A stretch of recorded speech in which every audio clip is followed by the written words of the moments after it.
Tim Ray's back at Vol State, where we are beginning game 2. You see the umpires and the head coaches on a pregame meeting.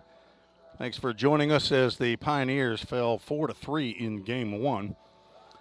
We have the Toyota of Gallatin starting lineups for game 2, leading off for Motlow State playing shortstop Irvin Hernandez. John Hale in right field batting second. Caleb Valdez in left field batting third.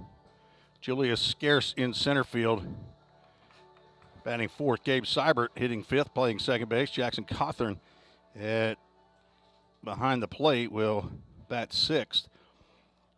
Tate Van Hooser moves up in the lineup, and he will bat seventh and play first base. Tucker Allen also moves up a slot, batting eighth, playing third base. And getting the start in game 2, Grant Godwin, the designated hitter, on the mound for Motlow State. Nicholas Holbrook, a right-handed pitcher from Cumming, Georgia. He will face the Pioneers lineup that looks very similar to game 1 starting lineup. Ethan Huddleston leading off, playing shortstop. Jake Burris in center field batting second. Landon Gotze at first, batting third. Jace Mizell in right field hitting cleanup. Carter Vrabel batting fifth, playing third base. Landon Luderman, the DH, will bat sixth. Caleb Hawkins will be behind the plate, batting seventh. And Jay Sharla out in left field, batting eighth. Matt Hall back at second base, batting ninth. And Tanner Bumbalow on the mound for the Pioneers. He was your DH in game 1. He is on the mound for his second start of the year, fifth appearance. Has a 2-0 record, 3.86 ERA. Had a slow start as he was coming off an injury. Didn't really get started till the beginning of April. And he has only pitched 9.1 innings, 9 1/3, giving up 10 hits, 5 runs, 4 earned. Struck out 13 batters, has not walked a batter yet. Opponents hitting .270 off of the red shirt freshman from Nashville, Tennessee, John T. Overton High School.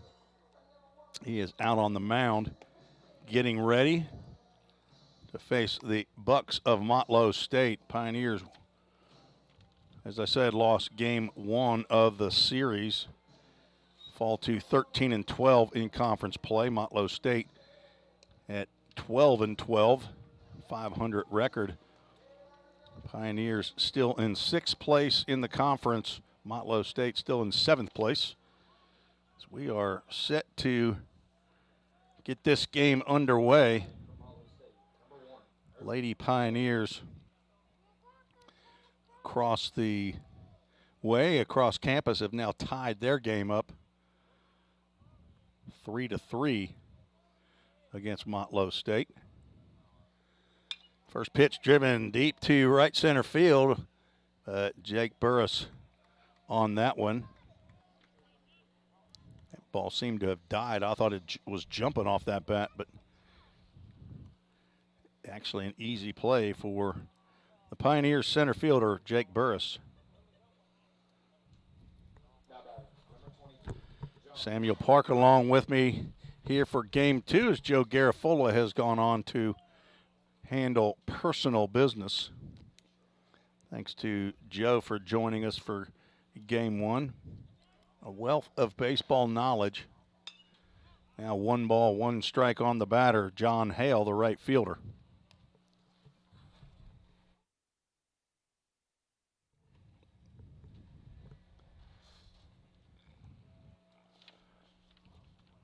Ground ball to Matt Hall at second. He has it. Throws over to Gotze to retire Hale, who now 0 for 5 on the day. Tim, it seems like during the intermission between game 1 and game 2, everything kind of dried off a little bit, and guys got a little bit more handle on the ball right now. Sure fielding second baseman Matt Hall, definitely. Caleb Valdez steps in as Bumbalow's first offering to him misses low. Valdez 1 for 3, struck out twice, double in the first, and there's a ground ball to Gotze.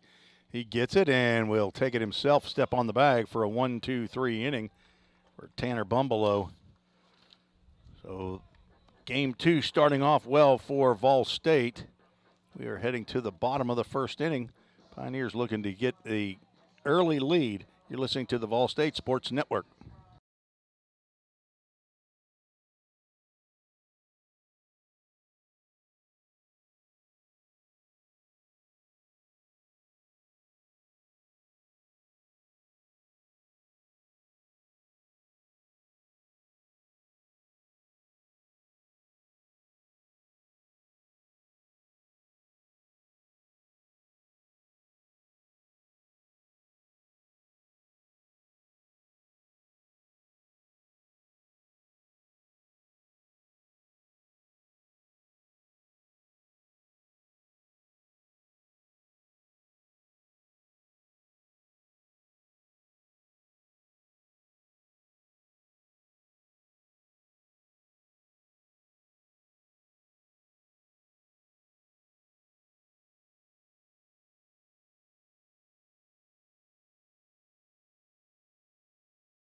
Tim Reese and Samuel Park back at the campus of Volunteer State Community College, where the Pioneers will send Ethan Huddleston, Jake Burris, and Landon Godsey to the plate to face Nicholas Holbrook, 6'4", 220-pound sophomore from Cumming, Georgia. First pitch is grounded. Nice stop by Tucker Allen. That ball started to sneak into the 5-6 hole, 5.5 hole, but he was able to snag that before it got past him. One pitch, one out.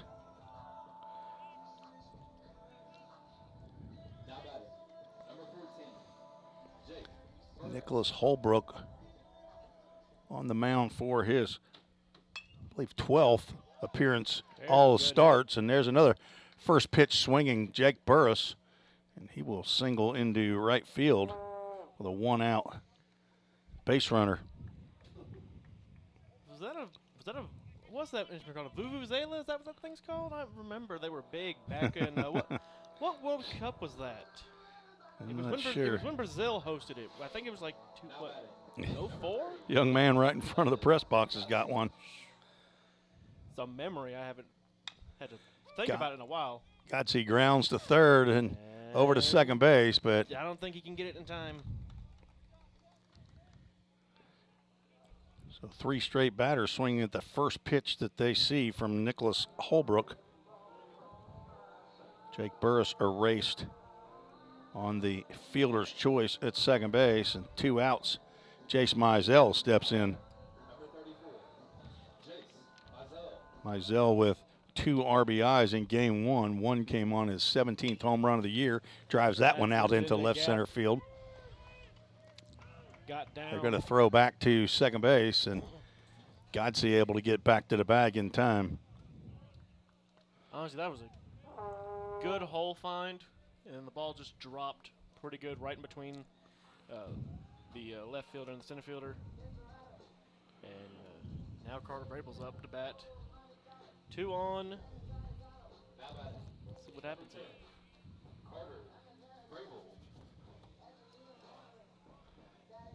All 4 batters who've come to the plate have swung at the first pitch. Let's see if Carter Vrabel keeps that pattern going.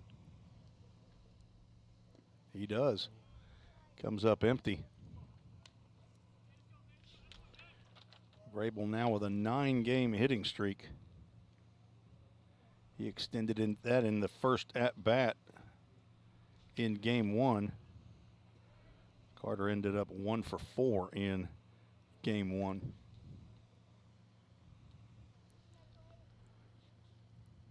There's a base hit into left field. That got to the left fielder quickly, and the throw comes to the plate. Blocked by Jackson Cawthorn, and bases are now loaded. Carter Vrabel now with a 10-game hitting streak Landon Godsey at third, Jace Mizell at second. And true freshman Landon Luderman comes up here early on in the ball game with bases loaded and 2 outs.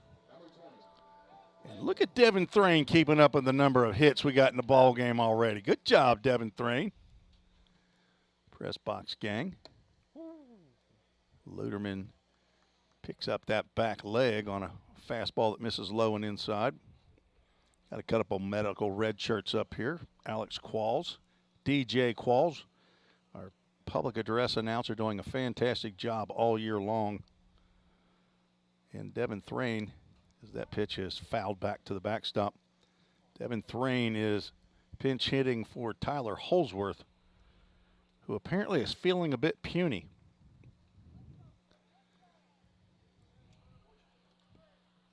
Landon Luderman from Knoxville Catholic High School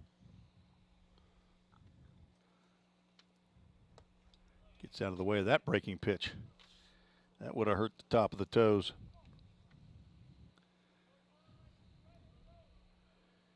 Landon Luderman playing in game number 17 of the year. 9 hits and 41 at-bats. Still looking for his first collegiate home run. What a time for this first collegiate home run. Pops that one up out of play. Is that toward Noah Ward's car right there? Noah Ward, one of the relief pitchers for the Pioneers. Devin Thrain went out and checked he's probably checking for his vehicle first, but one of the foul balls went right through the back of Noah Ward's Toyota 4Runner, right? 2 balls, 2 strikes, 2 outs. Bases are loaded here in the bottom of the first inning. 3 singles have the bases loaded. That ball's popped up. That would have been ball 3. That one went a little bit more straight behind us.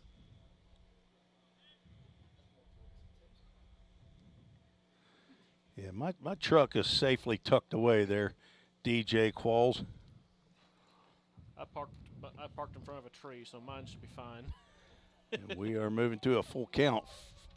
Ministries full count, thanks to Full Count Ministries for the use of their broadcast equipment that brings you Pioneer Baseball on the Full Count, on the Vol State Sports Network. In the summer, it's the Full Count Sports Network. 3-2 pitch. Driven into right field. That'll get through. 1 run scores. Here comes run number 2. We're going to probably have 2 with runners at the corners. And I was correct. Framework Athletics, first runs of the game driven in by Landon Luderman. 2 out knock for the freshman DH. Drives in Landon Godsey, who reached on a fielder's choice, and Jace Mizell as the runners were moving on the full count pitch. So a no on our full count first pitch foul ball. Runners now at the corners, line to line, runners at the corners. That's the 4th hit of the inning. And look at there on the scoreboard, it says 2 runs and 4 hits on our Toyota of Gallatin. Very, very accurate. Caleb Hawkins looks at a first pitch, wearing the pants up high. I don't think I've seen, has Hawk always done that? I was going to say, this is the first time I've seen Hawk wearing his pants up high where you're seeing all day long socks. There's another pitch in there. He's down in the count 0-2. Luderman on at first with a 2-out, 2-run single. Carter Vrabel on at third base. Like to drive in at least Carter Vrabel.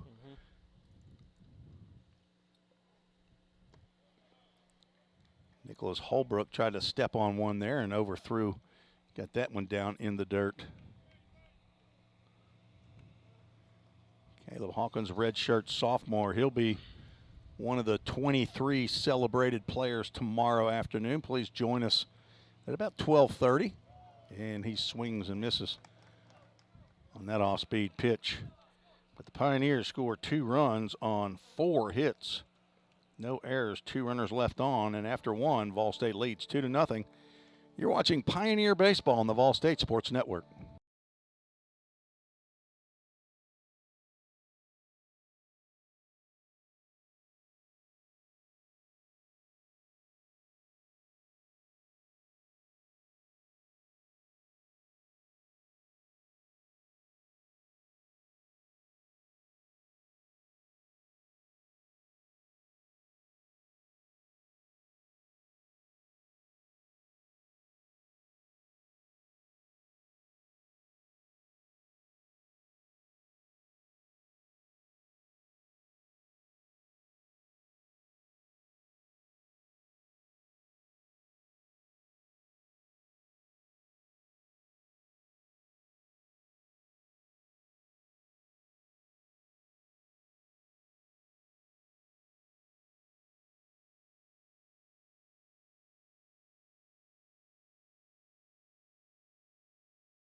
Leading off the top of the second inning for Motlow State, Julius Scarce, center fielder, hitting from the left side against right-hander Tanner Bumbleau.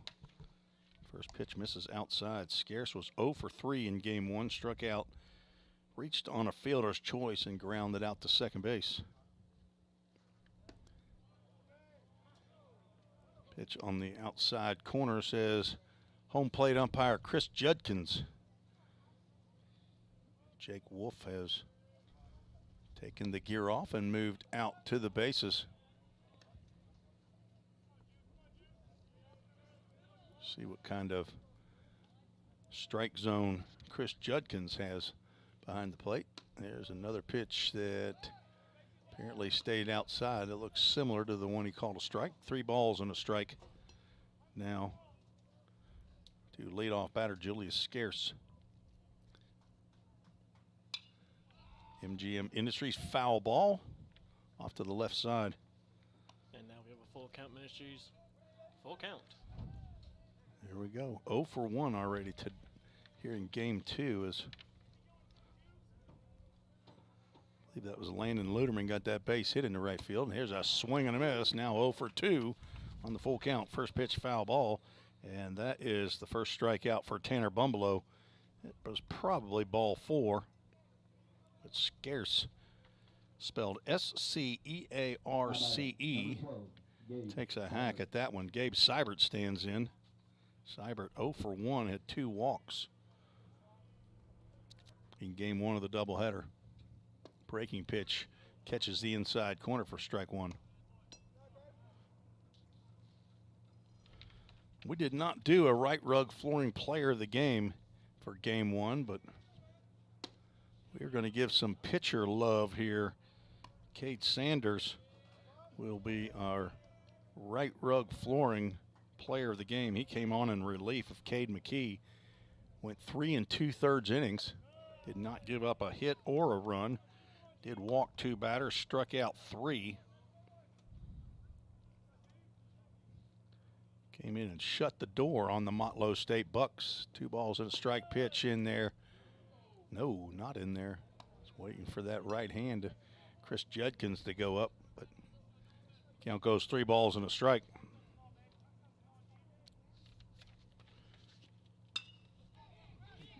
Fly ball out to right field, chases Mizell to the corner. He lopes after that one and makes the catch. Outside of your viewing area, probably, for out number 2. Jace didn't have a lot of work in game 1 of the doubleheader. I think he only had to move for about 2, go in that direction, and he caught both of them. Now batting, number 25, Jackson Cawthorn. Jackson Cawthorn catching both ends of the doubleheader here for Motlow State. He steps in the box on the left side. Sees a fastball from Bumbleau that misses. I would assume that these two maybe faced off in high school, with Bumbleau pitching for Overton and Jackson Cawthorn playing in Murfreesboro for Siegel High School. On the inside corner for a called strike. Cawthorn kind of looked like he was trying to get that call as though it was inside, but count goes 1-1 with 2 outs and nobody on.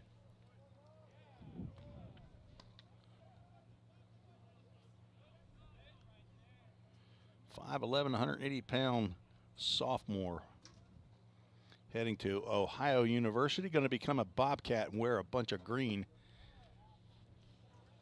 Up in Athens, Ohio, one of the few colleges that I visited out of high school, Samuel, a lot of years ago. My brother went 1 year to Ohio University and then transferred to the University of Cincinnati. We were Cincinnati folks. At 3-1 pitch has flied way high up in the air out to Jake Burris, who handles that one for another 1-2-3 inning for Tanner Bumbleau. 6 up, 6 down. We are headed to the bottom of the second. Pioneers hoping to put a hitting display on. You're listening and watching Pioneer Baseball on the Vol State Sports Network.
Tim Reese and Samuel Park back at Volunteer State Community College, Pioneer Field at the Tim Garrett Baseball Complex. Jay Charlo will lead off the bottom of the second for Vol State. Swings at the first pitch. That must be the theme of the day for Pioneers hitters. Swing early.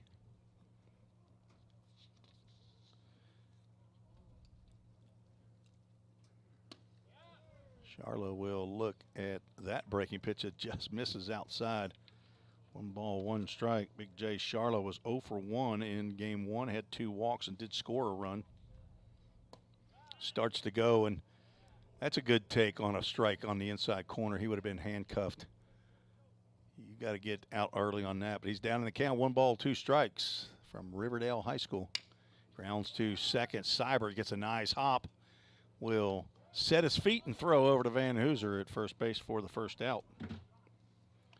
Pioneers scored 2 runs in the first inning on 2 when there were 2 out. Matt Hall steps in, second baseman. Matt was 0 for 3. 2 ground outs and a pop out in game 1. Starts to go. They'll check down at first base. Jake Wolf says no, he did not.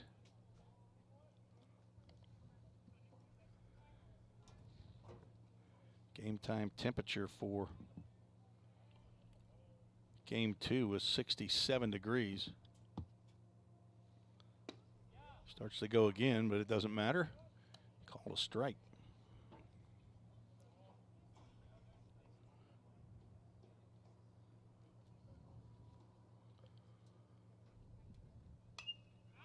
MGM Industries foul ball off to the right side. Thanks to Joe Gaskins and Patrick Stewart for their donation of custom-made windows here at remodeled press box. 1-2 pitch. A wave and a miss. Nicholas Holbrook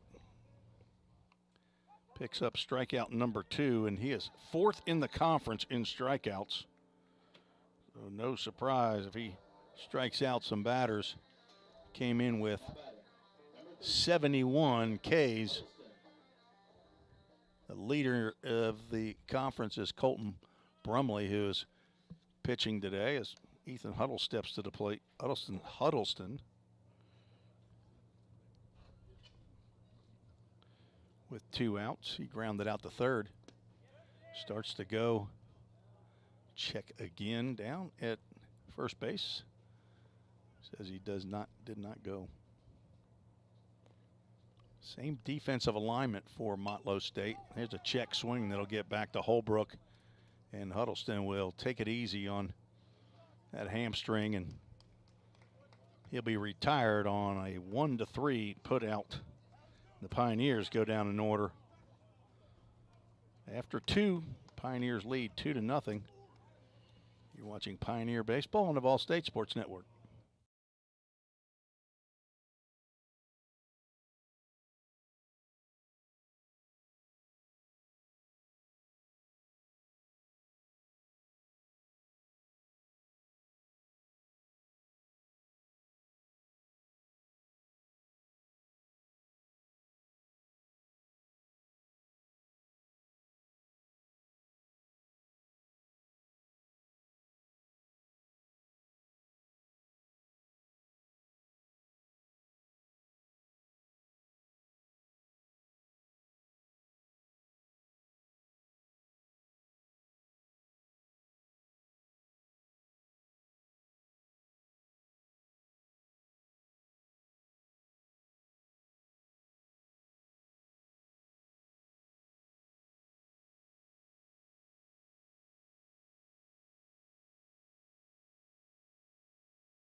Top of the third inning, Motlow State sends 7, 8, and 9. Tate Van Hooser, Tucker Allen, and Grant Godwin to face Tanner Bumbelow, who's retired all 6 batters that he's faced so far.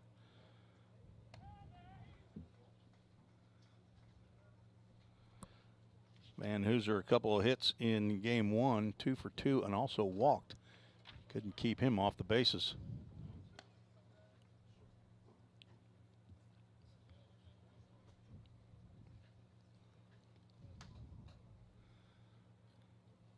Van Hooser, the first baseman for Motlow State. Fastball stays high. Lady Pioneers and the Lady Bucks moving to the top of the 7th inning, tied 3-3. There's a nice breaking pitch on the inside corner. Count goes 2 balls, 2 strikes. On deck, Tucker Allen, third baseman.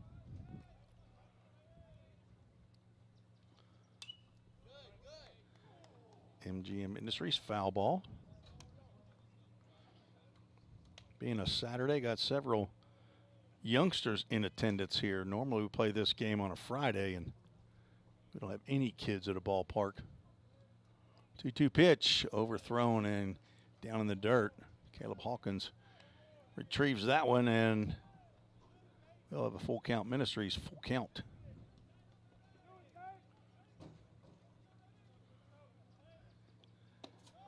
Ball 4, and there's the first base runner in game 2, and still can't keep Van Hooser off the bag.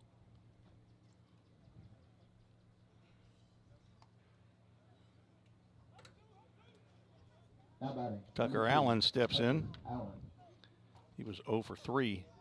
Game 1, batted in the 9 slot, moved up to the 8 hole. On deck, designated hitter Grant Godwin. There's a fastball, gets in there for a called strike.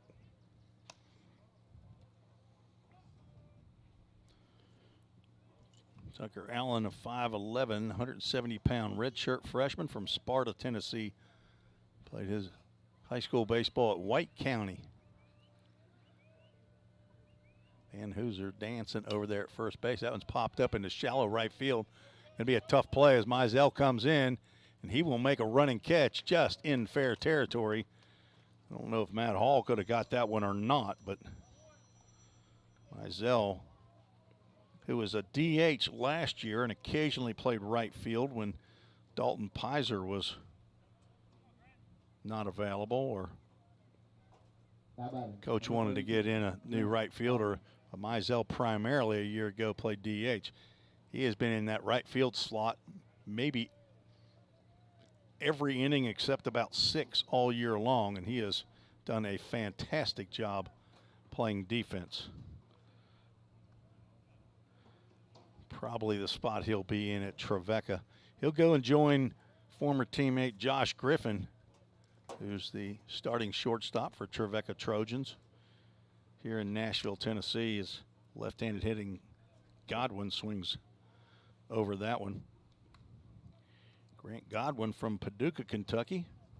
Transfer from Eastern Kentucky University, 6'3", 220-pound redshirt freshman.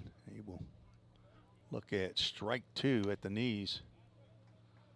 Bumbelow looking for a ground ball to a middle infielder right here. We had a double play in game 1. It just wasn't a ground into a double play. Nope. Didn't really realize it was a double play. There's a swing and a miss, so we won't have one here in the third. Second strikeout for Bumbelow. And the second out of the inning brings up Irvin Hernandez. Now batting. Cohutta, Georgia. Hernandez. I bet there's a different way to say that. Cohutta, Georgia. Transfer from ETSU. Breaking pitch in the dirt, blocked by, maybe more like smothered by Caleb Hawkins. Stewart's Creeker. Pioneers going to lose 3 Stewart Creekers, but I understand there's one coming that is signed. Swing and a miss on a breaking pitch. Another pitch down that Caleb Hawkins keeps in front. Caleb Hawkins, Maddox Labrick, his time is called. Not sure if that was for the catcher or for the batter. So Maddox Labrick, Caleb Hawkins, and Connor Moss, 3 Stewart's Creek players here for Vol State. Fastball stays high. 2 balls, 2 strikes. Samuel, where'd you go to high school? I went over to Beach. Right here in Sumner County, Beach High School. One of about, was there like 9 high schools now in Sumner County? There's a bunch. Seems like it. Breaking pitch again, smothered by Caleb Hawkins, keeping Van Hooser at first base. We have a full count, Ministries full count, and the runner will be going on the pitch. 1 for 3 in game 1 on the full count first pitch foul balls. Runner goes, ball is lifted into shallow right field. Big swing. Jace Mizell will come in and make another running catch for out number 3. That swing looked like that ball was going to go farther, but Mizell able to adjust and come in and make the catch. Still pitching a shutout, heading to the bottom of the 3rd. Pioneers up 2-0. You're listening to the Vol State Sports Network.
Jake Burris leading off for the Pioneers in the bottom of the 3rd inning. Jake had a single in the first, was erased on a fielder's choice, but he was the first of 4 hits in the first inning for Vol State against Nicholas Holbrooks, who's still on the mound. He must have a devastating little breaking pitch right there that's getting to the plate and just dies when it gets there. That's about 4 check swings that they've checked down with the base umpire, Jake Wolf. They've not gone yet, but foul ball off to the right side. No cars should have been harmed by that foul ball. Maybe. We don't know yet. And we won't ever know.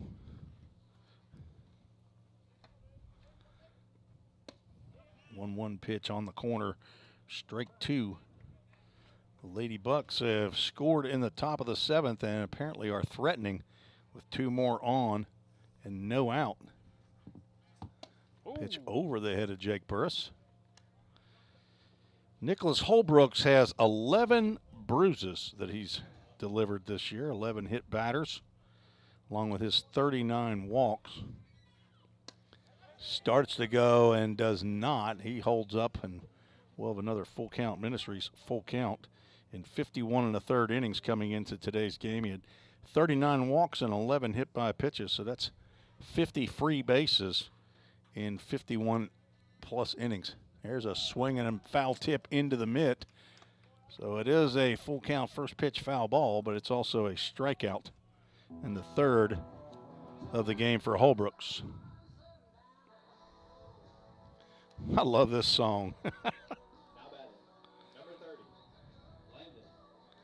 Landon Godsey's got him a good walk-up song. I don't know who sings that. I keep on asking Alex Qualls. I keep forgetting. They're going to check down at first base and say Godsey went on this one. Who is that, Qualsy? Chris Stapleton. Big-time country music singer. And Godsey will take that one. That will not feel good. But thankfully it will hit in the middle of the back and no bones will be broken on that one. Like you talked about earlier, the pitcher for Motlow, Holbrook? Nicholas Holbrooks. Holbrooks. Okay, just want to make sure I was pronouncing that right. You told me he led the league. Well, he led the.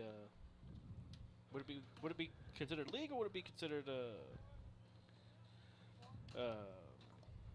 division? In the conference, they call it the conference. Okay, so he leads the conference in strikeouts. No, he doesn't lead it. He was fourth in the conference. Fourth. Jace Mizell swings and misses at the first pitch he sees, fouls that one off to the right side. He's fourth in the conference with coming into today's game with 71 strikeouts. But still, he's pretty up there with strikeouts. Oh, yeah. But then you told me he averaged about 6 ERA. Had a 6.14 ERA. The math didn't math until you told me he had like 11 hit batters on the year.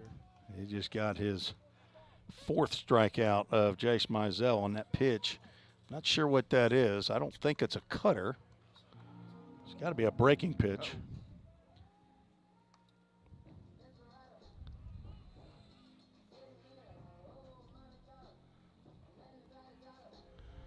Something's wrong with your phone.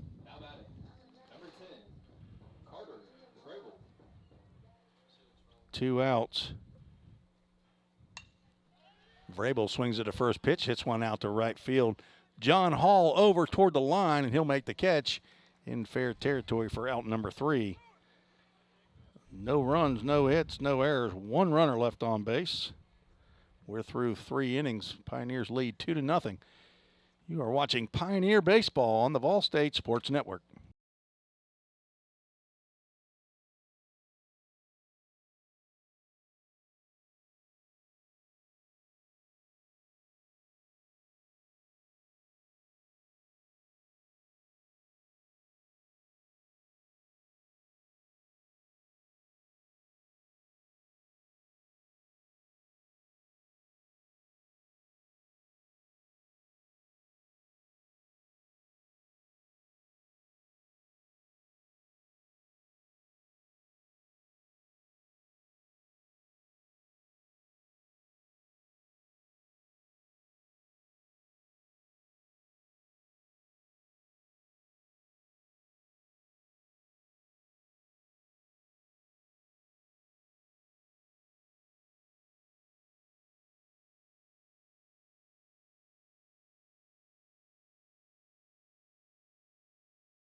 Leading off the top of the 4th inning, John Hale, who made that last out in the bottom of the 3rd. The right fielder will lead off. Grounded out to Matt Hall in the 1st inning. Tanner Bumbleow on the mound for inning number 4. He has faced 1 over the minimum so far.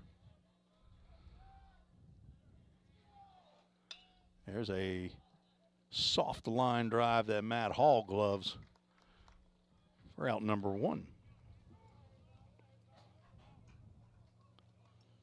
And Caleb Valdez, who grounded out to Godsey unassisted in the 1st inning, steps in from the left side of the plate. Now batting, number 10, Caleb Valdez. Motlow State Lady Bucks have taken a 6-3 lead in the top of the 7th inning now across campus. Not sure why the fellas aren't audio broadcasting, but there is a video broadcast along with a scoreboard. That's a good-looking pitch right there. I'm not sure where that missed, but outside the strike zone says home plate umpire Chris Judkins.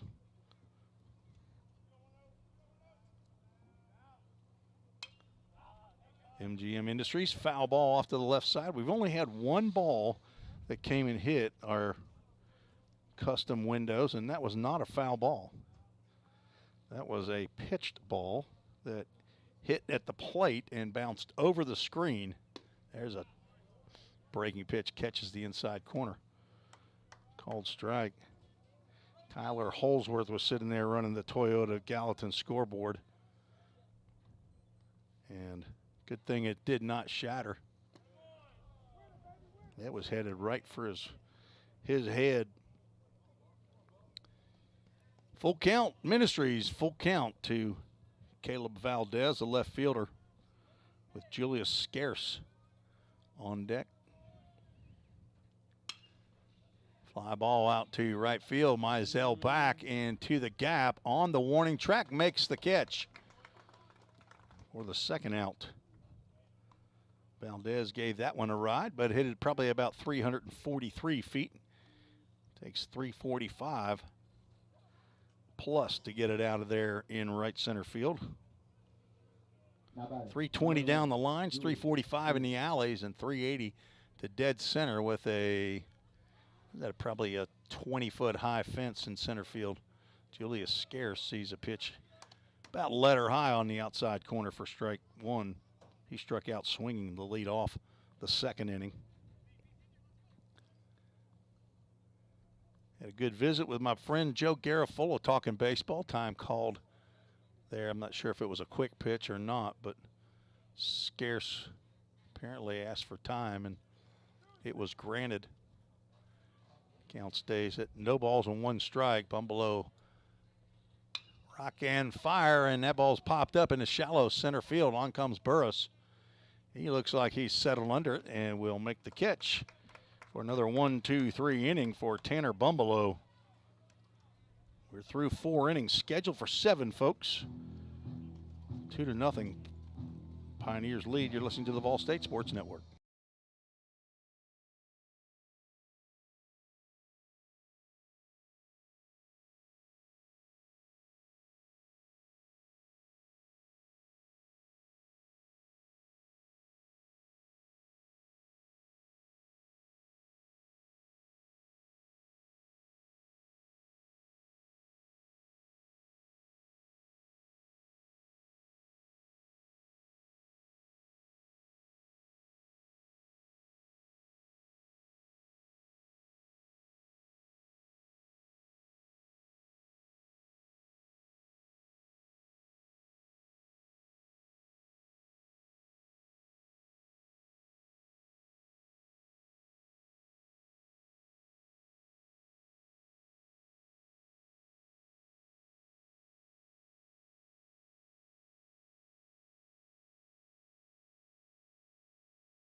Tim Reese and Samuel Park back at Vol State for the bottom of the 4th inning.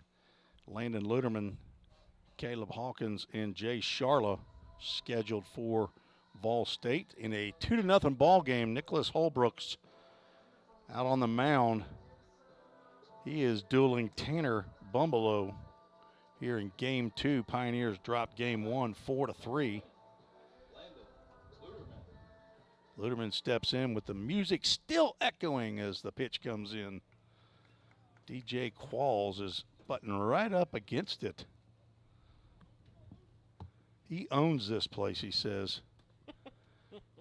He is the king of the press box gang.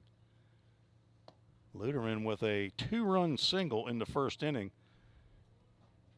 Get the Framework Athletics first runs of the game for Vol State. Fouls that one off into the parking lot. All right, whose car did that one hit? Sounded like it drew some glass there. 1-2 pitch coming from Holbrooks is high. Shout out to DeLynn Sharla, Jay Sharla's mother. As Big Jay will get an at-bat this inning, and I just now checked my emails. Those were probably sent to me in the Game 1 as Luderman swings over that off-speed pitch for out number 1. 5th strikeout for Holbrooks. DeLynn Sharla is at home recuperating from a surgery, and prayers to Delyn Charla for a quick recovery. She does say that she might be back here tomorrow for tomorrow's game. Of course, it'll be sophomore recognition day for the Pioneers, as this is the last regular season home game. Caleb Hawkins steps in. Now looking at a 2-0 count. He struck out in the first.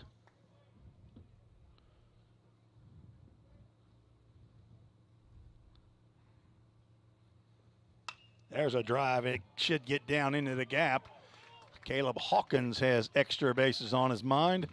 He will cruise into second base, wearing the high pants today. He's now 1 for 2. A one-out double for Caleb Hawkins. Love to see that from a young man who's struggled a bit this year.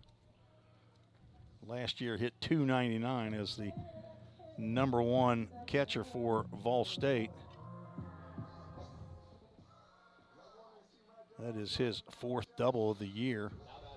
Has 3 home runs and 15 RBIs. Big Jay Charla steps in, hunting an RBI with Hawkins out there at second base. Hello to Becky Kale, the mother of Braden Kale, our pitching coach as well, who's checked in via email, treesesports@gmail.com. She's in Forest Hill, Maryland. She checked in early, a little afternoon, so she might have gone shopping by now. Charla looks at a pitch below the knees, 2 balls, no strikes. He drew 2 walks in game 1.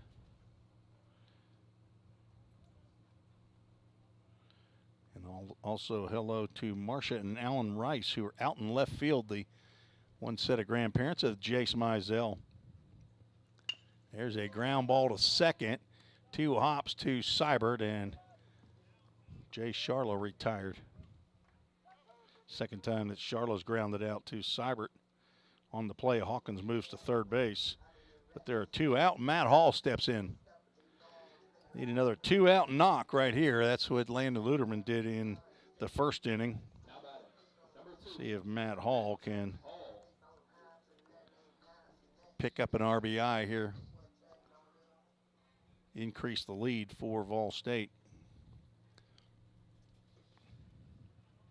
Southwest Tennessee has already won as he pops that one up out in the right field. This should be an easy play for his counterpart with the same last name. I'm sorry, John Hale. That's a E instead of an L. So it looks like a Hall on the lineup card, but it is John Hale in right field, who retired Matt Hall. No runs, 1 hit, no errors, 1 runner left on base. We're headed to the 5th inning. You're listening to the Vol State Sports Network.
Quick moving game here in Ball State versus Motlow State. Moving to the top of the 5th inning, Tanner Bumblelow, the starter, will face Gabe Seibert, Jackson Cawthorn, and Tate Van Hooser. First pitch is a little up. Lady Pioneers lost game 1 to the Lady Bucks 6-3. Game 2 probably starting about 30 minutes up there at the Nichols Softball Complex on the other side of the campus of Vol State. Baseball will start at 1 p.m. tomorrow. MGM Industries foul ball off to the right side. So baseball will have a sophomore recognition for about 23 of the players tomorrow, starting about 12:30, maybe 12:35. We will live stream that.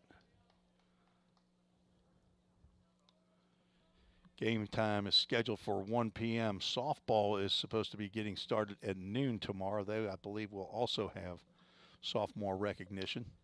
That ball is fouled off of Gabe Seibert's lower body. He's got a left shin guard on, but that doesn't mean it doesn't hurt anymore. Just because you foul one off of that, you're just trying to keep from getting a broken bone. Cade McKee, can you hear me down there?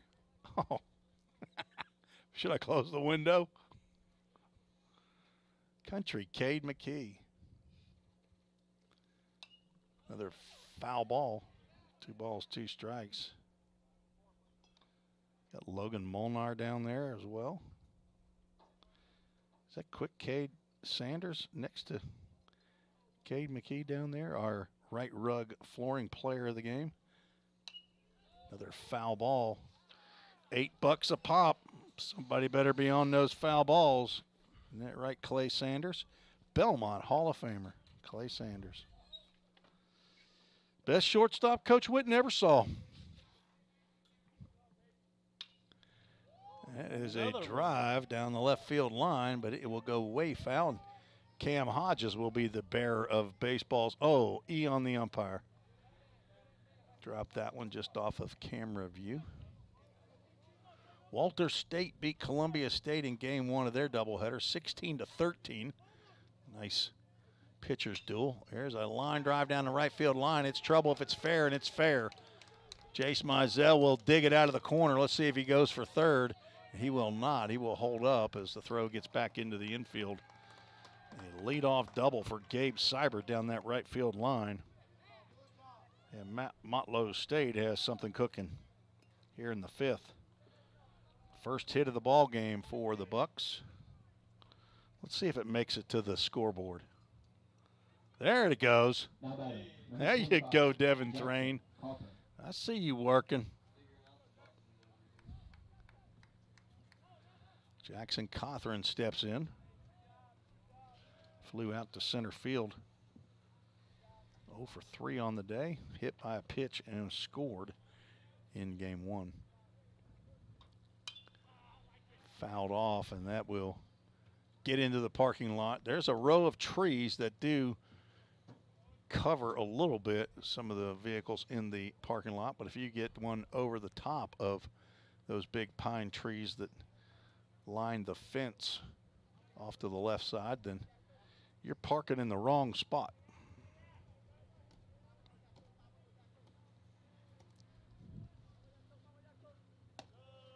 Fastball sails high. Southwest Tennessee defeated Cleveland State 12-3 in their last game of the season, both teams. That was a mercy rule game that went. Southwest Tennessee walked that one off with 2 runs in the bottom of the 8th inning. See if Colton Brumley, another complete game for him. He goes, Colton Brumley, who played 2 years here at Vol State and then played 2 more years for Southwest Tennessee. Try that one out, folks. Played 4 years of junior college baseball, and he goes 8 innings, 7 hits, strikes out 8 batters. So I think that's about 120 for him on the season. He leads the conference and is probably in the top 5. That one's hammered down the right field line, but it will twist foul. That pitch was well inside to Jackson Cawthorn. Colton Brumley has had 2 terrific years with Southwest Tennessee after leaving Vol State. He's committed to play at a school down, I think, in Lakeland, Florida. I keep forgetting the name of it. It's an NAIA powerhouse, though. And I think he's hoping on getting drafted into the Major League Baseball draft. 2-2 pitch. Another foul ball off to the left side. I didn't finish the right rug flooring player of the game for Cade Sanders, I don't think, but No, I don't think he did. he is one of now, I think, 2 pitchers that we've had as our player of the game. And both the pitchers have been when I'm here. Is that right? Well, I wonder why that is. Do you remember who the other pitcher was? It was. No, I don't actually. Colin Athey. Colin Athey. Colin Athey, relief pitcher in a game against Southwest Tennessee. That actually, that was an away game. You weren't here for that one. This count is still 2 balls and 2 strikes, and it will remain. See if we've had a home game with a pitcher. I think this would be the first one then. No, the one I did was. It might have been if it was Cumberland JV game, then Tanner Bumblow's out on the mound was a co-player of the game along with Colin Athey. So Colin Athey's been either the player of the game or the co-player of the game twice.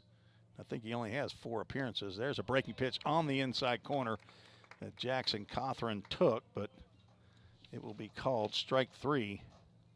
That's the first out here in the 5th inning.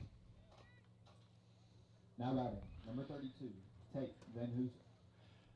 3rd strikeout for Bumbelow. Now Tanner Bumbelow will try to retire Tate Van Hooser for the first time today.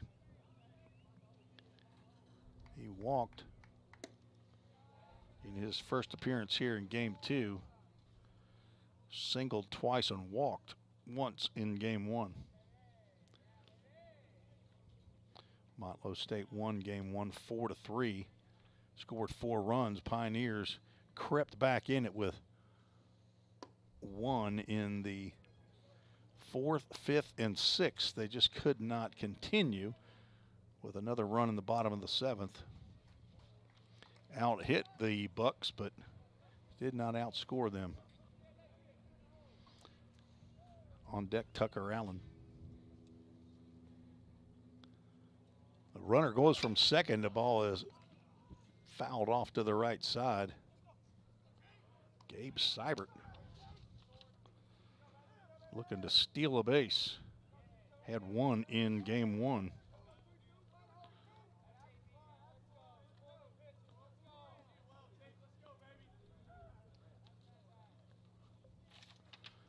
Got now 1 ball, 2 strikes to Van Hooser.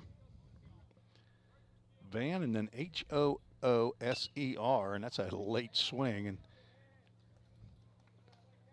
just gets a piece of that one that travels down the first baseline.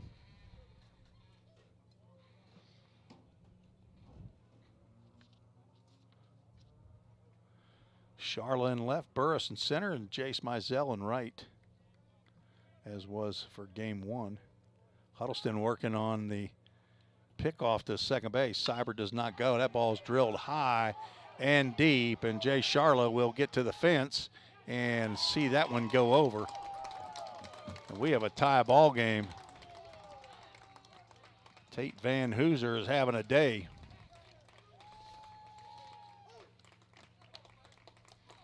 That is Van Hooser's 5th home run of the year.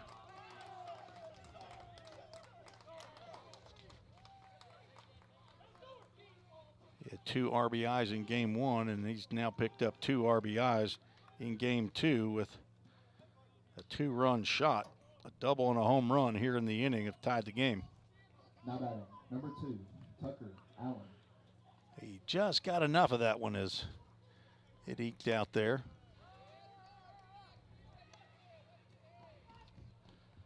The Rices and the Mizells are out in left field. They got a gaggle of people, according to Marcia Rice, her email. Brenda and Danny.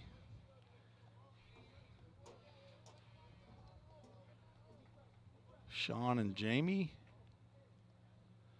I got a Danz, A-D-A-N-Z. Tap her down the first base line. It'll go foul. A-D-A-N-Z. I don't know if that's a typo or that's the name. Aiden. I think maybe that's supposed to be Aiden.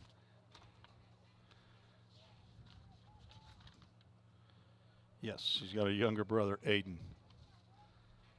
Sean and Jamie are Jace Mizell's parents. Danny and Brenda are one set of grandparents, and Alan and Marcia on the other side.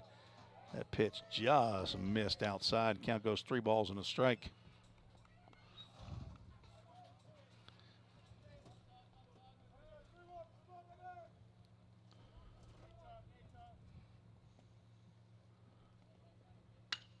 That's a drive into the gap in left center, and this game is untied as that hits off the Toyota of Gallatin scoreboard, and Tucker Allen's just hit his 10th of the year.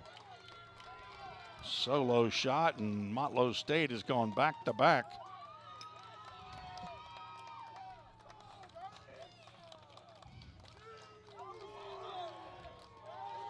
Three extra base hits, and that will spell the end of the day for Tanner Bumbleow as head coach Jim McGuire comes out of the dugout, and he'll ask for the baseball.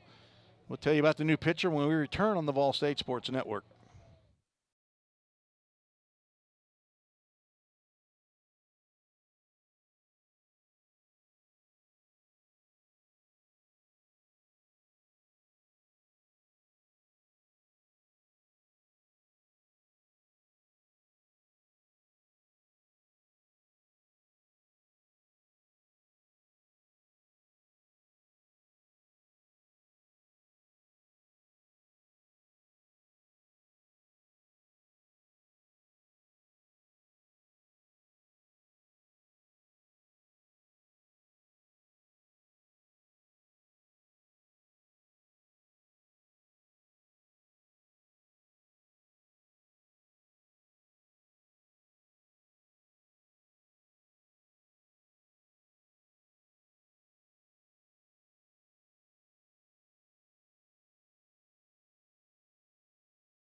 Caleb Pica on the Summit Concrete call to the bullpen for the Pioneers.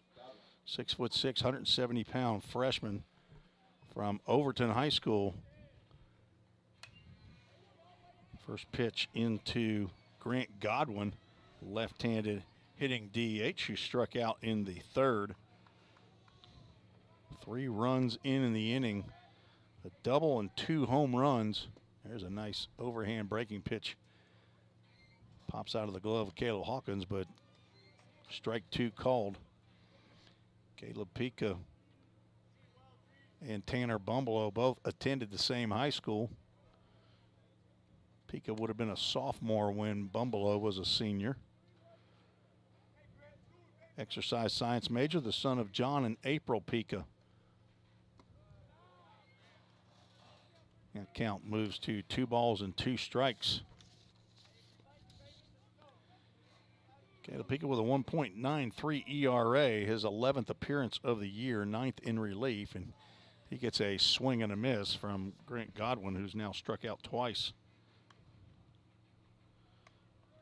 That's the second out of the inning. Tanner Bumblow goes 4 1/3 innings, gives up 3 hits, all in this inning, and 3 runs, and they were earned. Walks 1, strikes out 3. 2 of those hits were long balls. Irvin Hernandez steps in. He's 0 for 2, 2 flyouts. Pika 18 2/3 innings, giving up 10 hits, 5 runs, 4 were earned, walked 12, but has struck out 32 batters. There's a ground ball that sneaks just to the left of Carter Vrabel for a 2-out hit.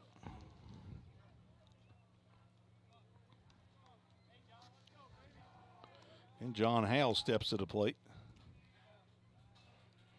Let's see if Irvin Hernandez will try to steal second base. Hernandez successful on 4 of 6 attempts.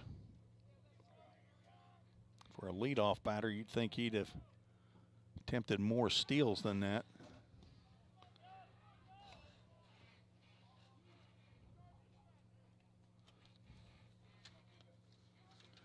But I don't know how long he's been in that leadoff spot.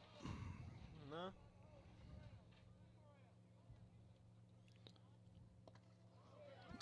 Going on that one. There's a throw down to second base, and Hernandez is caught stealing.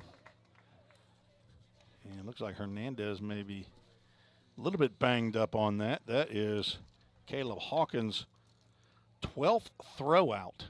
He has caught 12 batters stealing this year. 3 runs on 3 big hits. No errors, nobody left on base. We're through 4 1/2 innings, and Motlow State has taken the lead 3-2. You're watching Pioneer Baseball on the Ball State Sports Network.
Tim Reese and Samuel Park back for the last series of the regular season.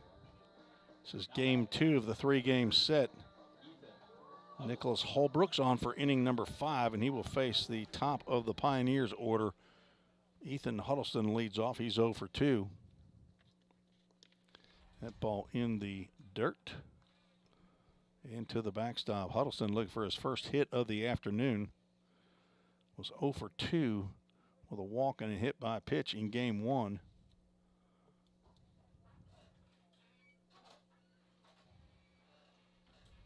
Chris Judkins, the home plate umpire, asking for that baseball to be tossed out.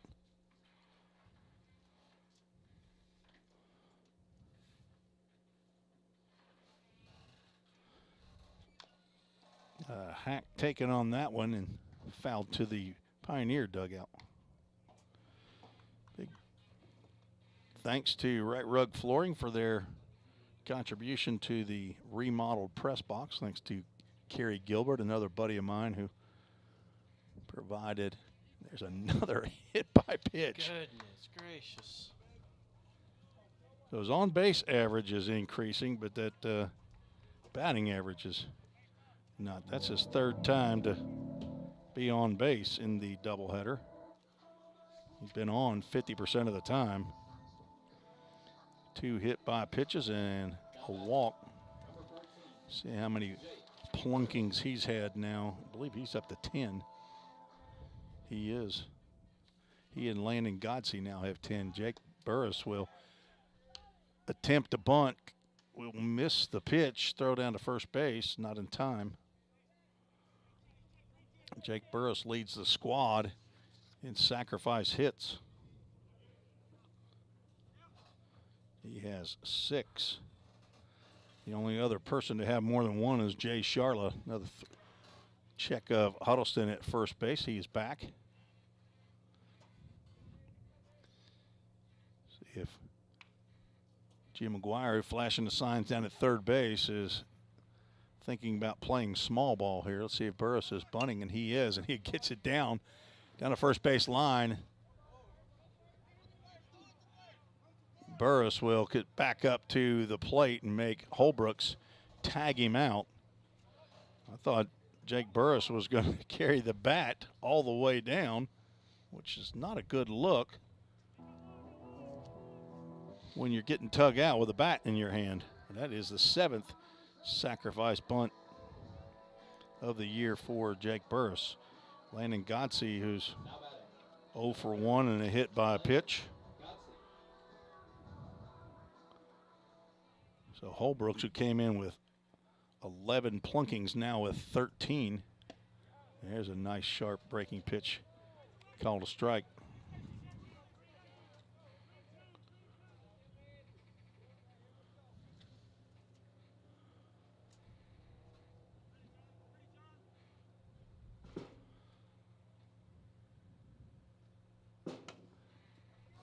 Hit that one just as it's hitting the ground, and that'll be an infield single for Landon Godsey. That was a breaking pitch that I believe Landon hit right before the ball hit the dirt. And that bounded way up in the air, almost like a pop-up, but got past pitcher's mound. Tate Van Hooser, or I guess that was Gabe Seibert, who came in to try to make that play from second base. Landon Godsey with an infield single. Huddleston moves up to third. There's line to line runners at the corners. Just get a solid hit, and game's tied again. Jace Mizell steps in. Gets jammed on that one, high and inside, ball 1. Mizell singled and scored in the first, struck out in the third. Batting here for the third time. Hit his conference leading 17th home run in game 1. There's one right down the can for a strike. Jace Mizell's family all out there in left field. Both sets of grandparents, mom and dad and brother. Get him another souvenir. I think the first one hit off his dad's truck. Is what Marcia Rice said. Hit his dad's car. I'm not sure if it's a truck or a car. They are all down from Metropolis, Illinois, about 4 hours away. 2 balls and a strike. Ground ball, that will go foul. Backhanded by Tucker Allen.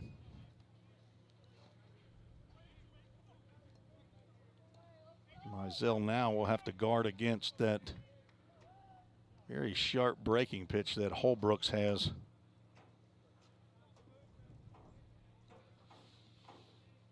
Six hits for the Pioneers, but only 2 runs.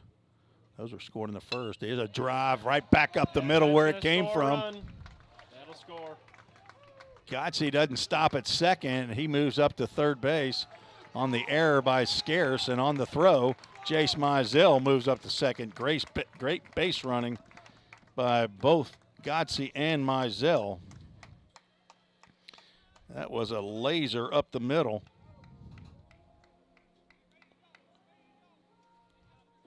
Line drive that got down in front of Scarce, but he ended up bobbling out there in center field. Carter Vrabel steps to the plate. This game's tied up. Might not be for long. Carter now 10-game hitting streak.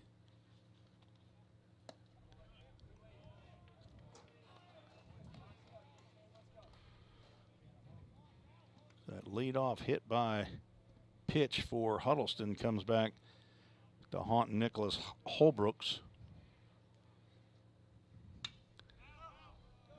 Vrabel pops one foul to the right side.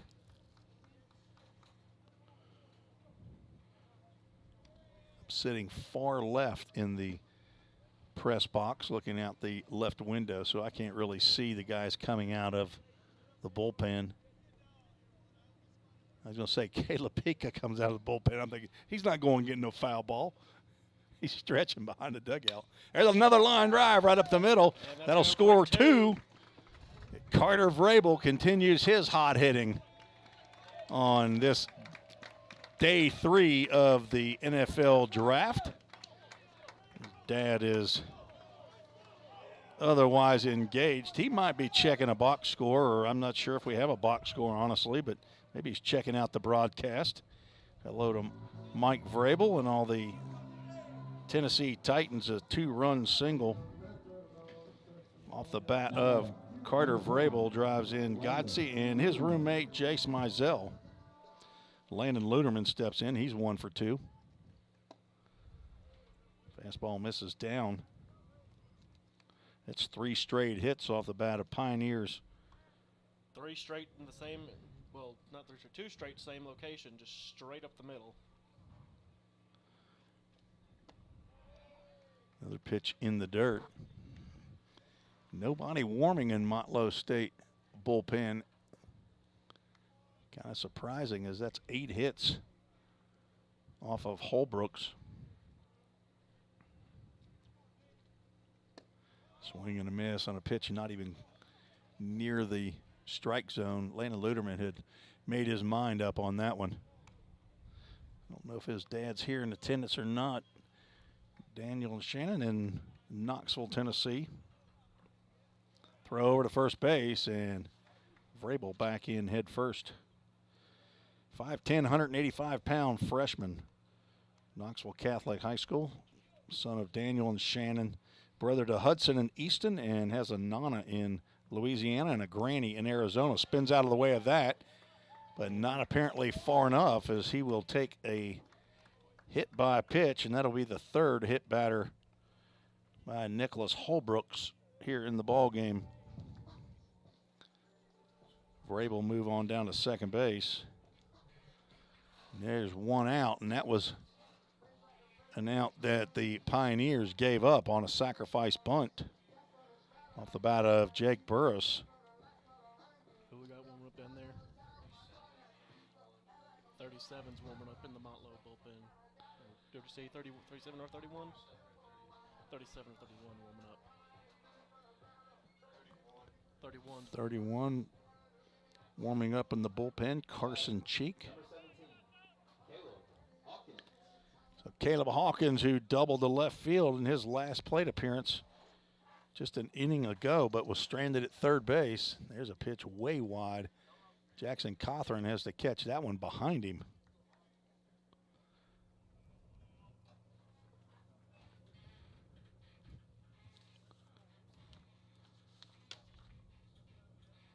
Hawkins, 6'2", 190-pound redshirt sophomore. Started his collegiate career at Wabash Valley, as did Carter Vrabel and Jace Mizell.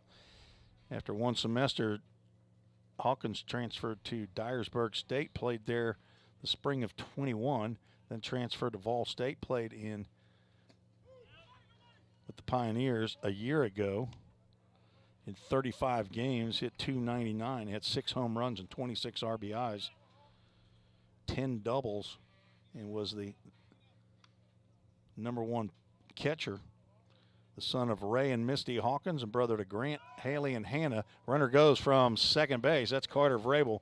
He got him a good old flop into third base. Stolen base, the first of the game for Vol State.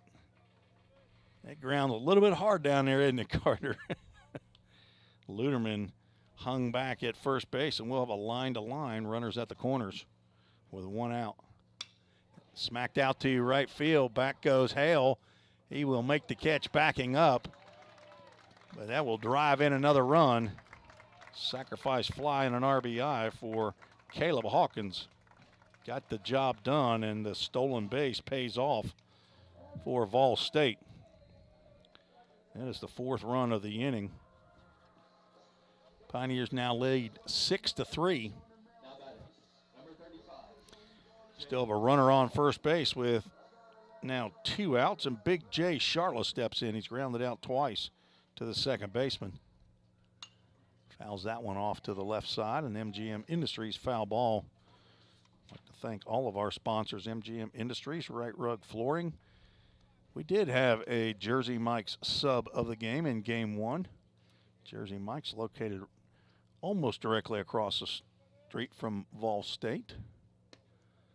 Fastball misses low and outside. I think the best sub of all the sub sandwiches. Big Devin Thrain had him a foot long. What'd you get? What number? Number 1? Ham and provolone.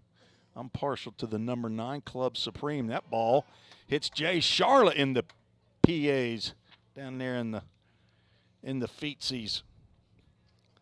The 4th hit batter of the ball game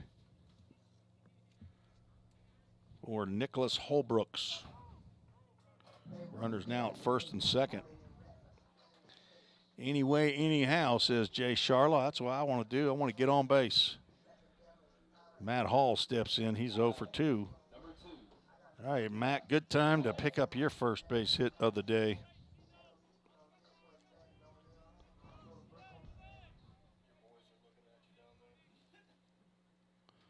Country Cade and Quick Cade down there giving me the mean mug from row number 1. Ground ball, that could sneak through, and it does in the left field. Coach McGuire with the windmill going. Throw to the plate is not caught as Landon Luderman Superman's into the plate. An RBI single for Matt Hall. Drives in the 5th run of the game. Attaboy, Matt. That is the worst look for the catcher. It looked like it hit him right in his protector, and it just bounced off. Goodness. On the play, Charla moves over to third, and Matt Hall moves down to second base. On the throw. We have a mound visit. And this looks like the end of the line for Nicholas Holbrooks as head coach Dan McShay is out of the dugout, and he points down to the bullpen. So we'll have a Summit Concrete call to the bullpen. We'll be right back after this short break.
Summit Concrete call to the bullpen for the Motlow State Bucks.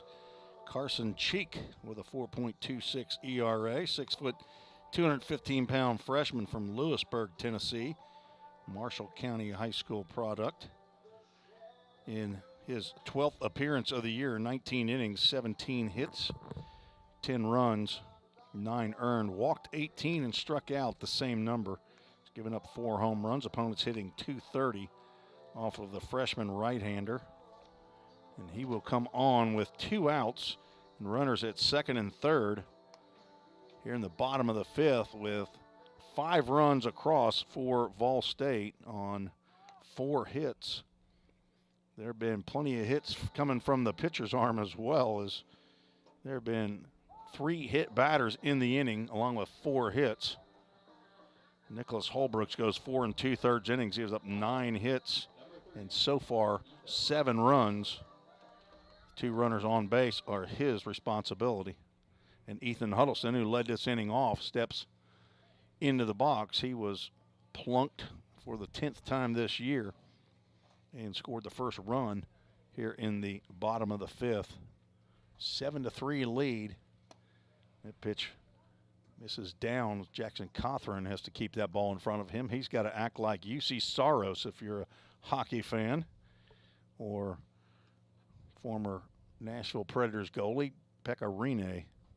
Keep that ball in front. Another pitch down that he's got a block. Count goes 2 balls and a strike.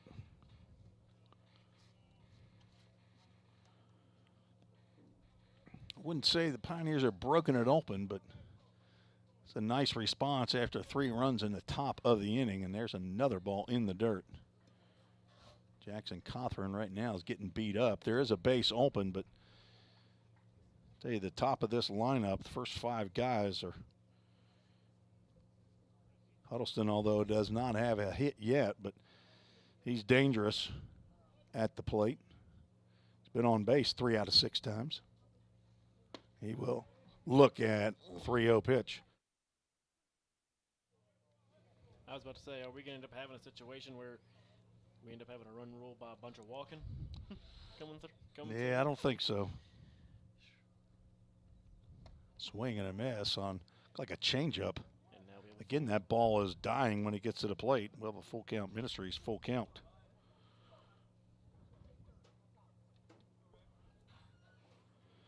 Yeah, Holbrooks did not walk a batter, but he hit 4. 3-2 pitch. Tapped foul. Now 2 for 4 on the full count first pitch foul ball. Apparently somebody made a play in the dugout. Devin Thrain wouldn't know. He's watching something on. What are you watching on your phone there? You're come on, man. Come on. 3-2 pitch. Down low, ball 4. Huddleston on base average is skyrocketing.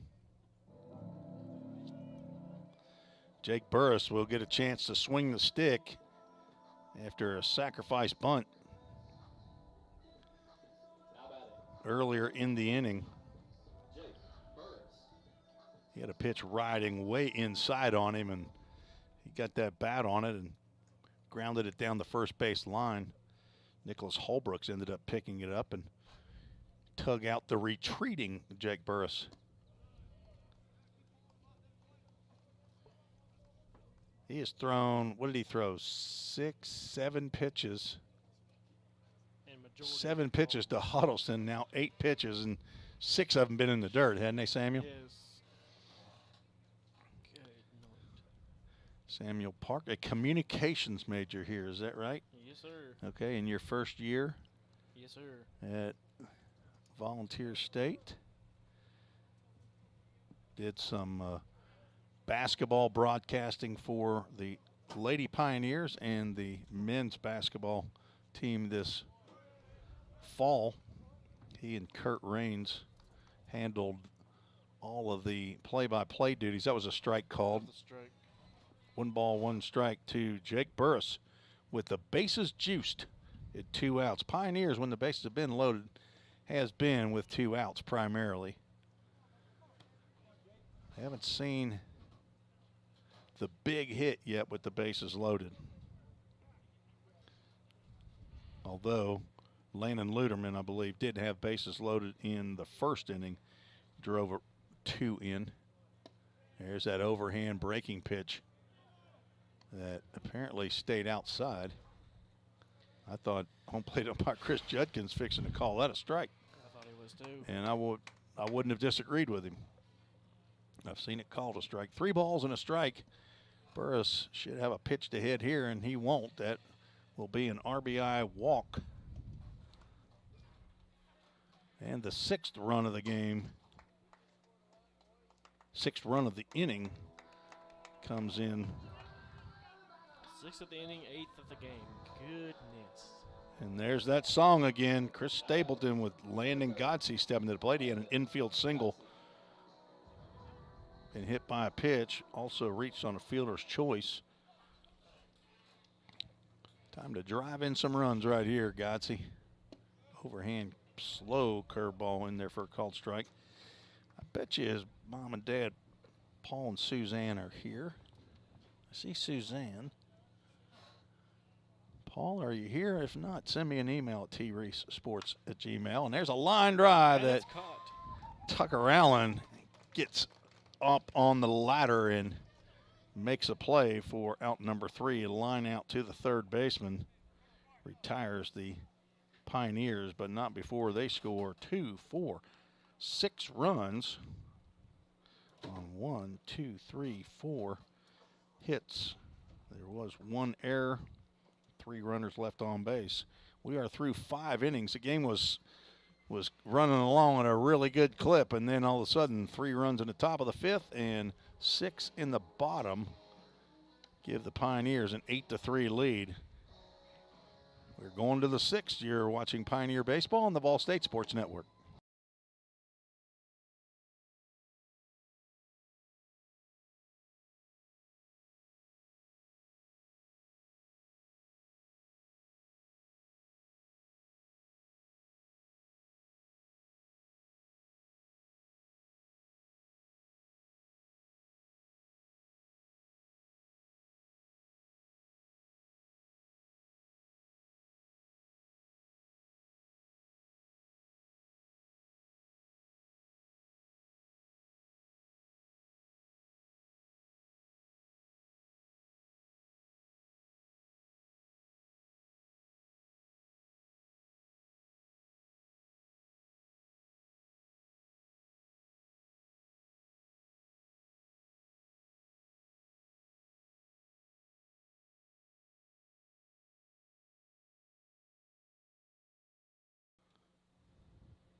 Six outs to go, says Devin Thrain, a wannabe analyst one day, color analyst.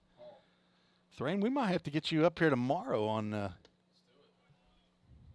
if we can get the sickly Tyler Holsworth back, put you on the microphone, teach you how to do the run that scoreboard and that camera switcher.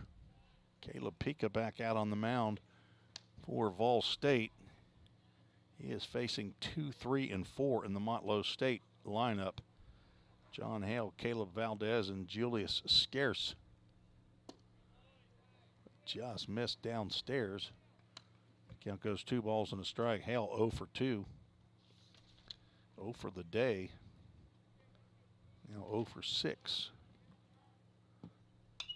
Pops that one up. That will get out of play toward the maintenance shed. Let's see if a couple of these young guys will go after that one. Looks like it gets into the batting cage, the turtle down there. Nope, they're not heading down there to go get that. They have their own ball that they're playing with. Another one heading over the trees. That will get on the road probably. Devin, you've gone after a few foul balls over to that right side. They pretty easy to find over there? Yeah, definitely not. No? All the forests and the trees. But, I mean, if they get over those trees, aren't they on the road? And there's a ground ball that will stay down under the glove of Carter Vrabel and get through to left field for a leadoff single. So, no, they're still hard to find? Yes, sir, they are very hard.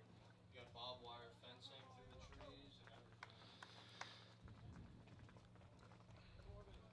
everything. Leadoff single for John Hale. His first knock of the day brings up Caleb Valdez. Now batting, number 10, Caleb Valdez. He doubled in his first at-bat and has not reached since.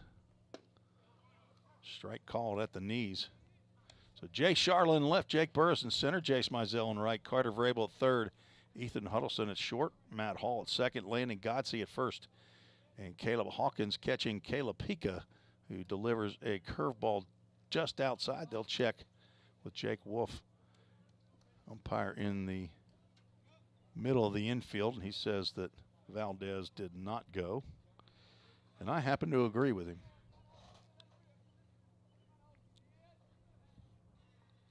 The 1-1 delivered on the outside corner. What's Pika throwing right here? What kind of velos he got? 89 to 91. You think he's upper 80s? Okay, he's delivering. He's bringing it. Bumblow probably right around that same. Okay.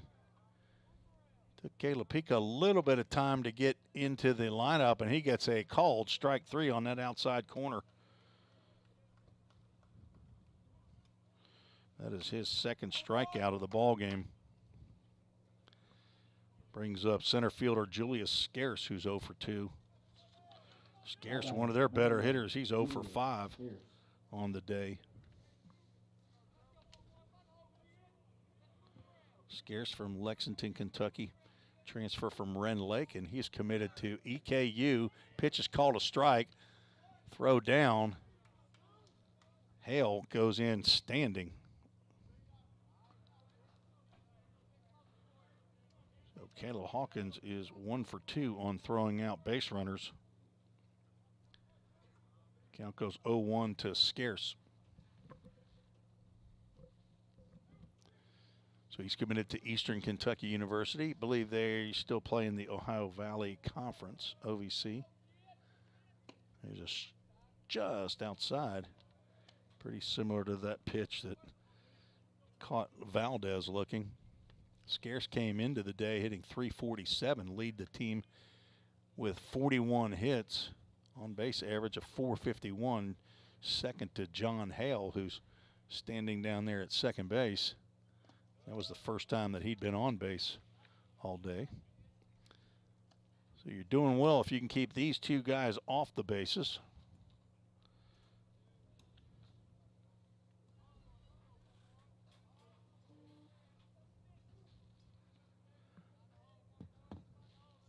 Lady Pioneers with an early 2-0 lead over the Lady Bucks, looking for their 20th win in conference play.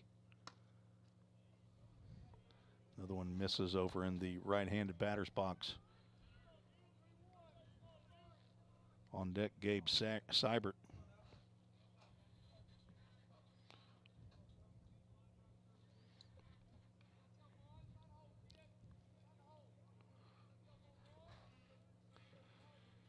Clouds covering the sun now. As long as the rain stays away. Had a 36-minute rain delay in game 1 as we now move to a Full Count Ministries full count. Stay tuned after the game. We'll have the Full Count Ministries verse of the day.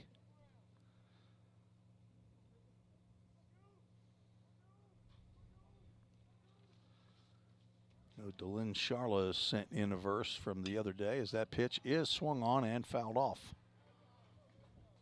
3 for 5 on the day.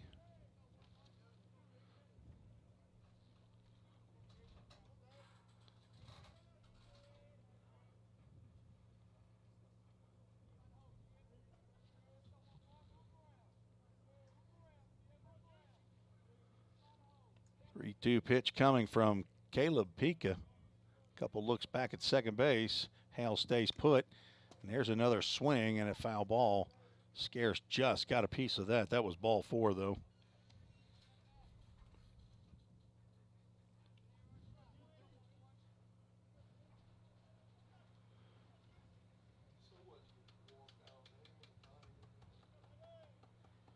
We'll do it all again.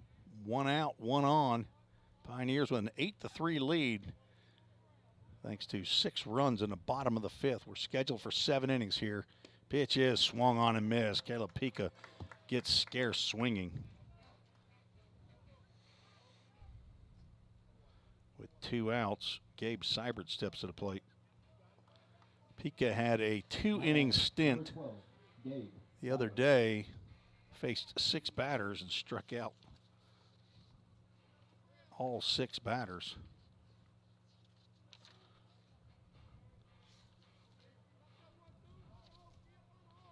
Seibert 1 for 2 and time's called. See if I can find that.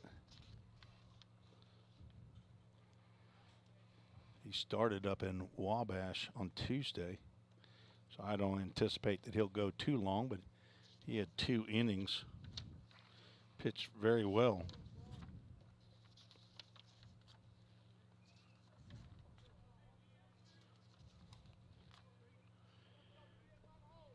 Next game against Jackson State. A little over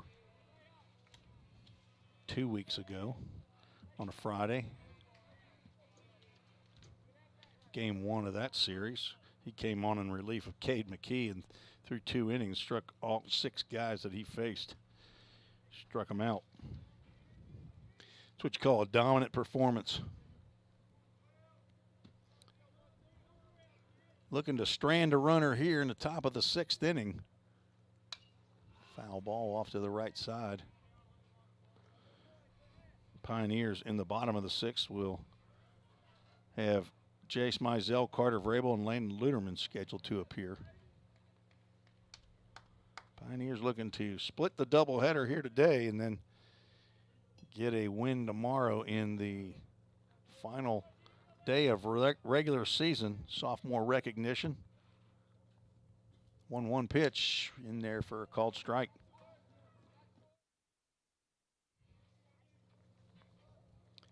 Should start sophomore recognition festivities around 12:35. Shouldn't take 10 minutes to call out names, hand out autographed baseballs and jerseys to the players that'll be leaving. Devin Thrane has asked me if I know how many sophomores there are. There are 23 players that will be leaving the program as it stands right now. Alex Qualls is not one of them. 1 ball, 2 strikes to Seibert. Should be 2-2. Is that right? Yeah, it should be 2-2. We got 2 balls and 2 strikes on the scoreboard here. Cam Hodges out of the Pioneer bullpen. Out of the dugout. He'll be a red shirt next year from Sevierville, Tennessee, Sevier County.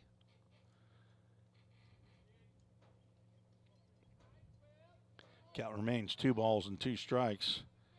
John Hale, who had a leadoff single standing at second base, and a swing and a miss. Caleb Pica strikes out the next 3 batters to set down the Bucks. He now has 4 in an inning and 2/3. No runs, 1 hit. No errors, 1 runner left on base. We are through 5.5 innings. Pioneers lead 8-3, and some insurance runs, or we could walk it off here in the bottom of the 6th inning with 3 runs. You're listening to the Vol State Sports Network.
Tim Reese and Samuel Park, student for Vol State, sometimes analyst and runs the computer and scoreboard. I don't think we've broadcasted without audio one time today.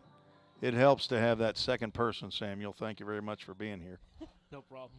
Jace Mizell swings at the first pitch, and he'll take a little bite of that one off of his left foot. He swings at the first pitch delivered by Carson Cheek, is now in for his first full inning of work. Train whistle blows out on the other side of the Gap Distribution Center, the northern side of the campus. Jace Mizell, the conference leader in home runs, looks at a pitch just outside. He already has a solo home run that he delivered that bounced off of his dad's car out there in left field. Mizell clan comes down from Metropolis, brings their lawn chairs, and sits out there beyond the left field wall, right next to the Toyota of Gallatin scoreboard. Pitch delivered high, and the count goes 3 balls and a strike. Mizell 2 for 3, has 2 singles, an RBI, and has scored twice. A big single in the 5th. Yeah, he takes a healthy cut at that one. Comes up empty. Count goes full count Ministries, full count.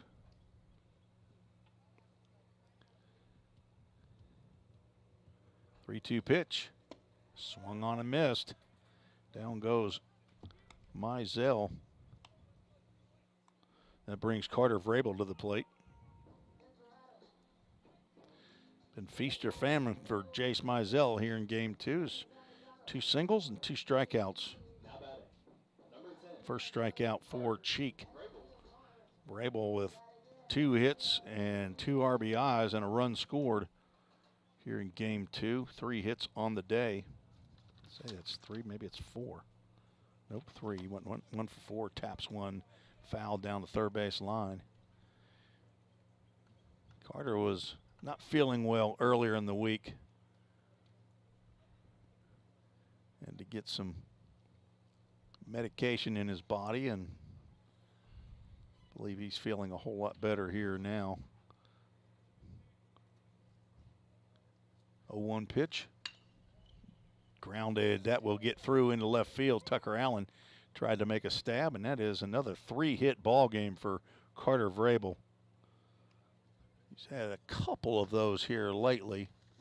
Have to look and see how many, but his batting average was around 210, 220, and it is, see, coming into today's game, it was right at 298. Carter Vrabel now is hitting over 300, I'm sure, for the season. Last year he hit 250 with 12 home runs and 40 RBIs, which a year ago, those 12 home runs and 40 RBIs led the squad. This year it's not even close. There's Jace Mizell with 17 home runs and, let's see, 57 RBIs now. Landon Luderman picked up 2 stakes, as they're called, in the first inning. 2-run single with 2 outs. Hit by a pitch and scored in the 5th and struck out in the 4th. Be nice to have a 2-hit ball game for the freshman DH. Nubs one down the third base line. Let's see if Coach McGuire will make his first play of the year. Look at there, Qualsey. Coach McGuire with his first play of the year. Attaboy, Coach. Every other time he makes a smart decision and lets that ball go on by. Throw over to first. Vrabel eats some dirt getting back to the bag.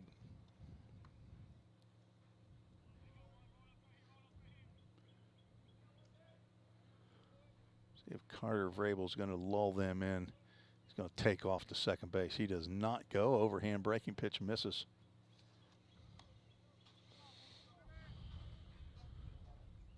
Vrabel had 3 hits in Game 3 of the Cleveland State Series.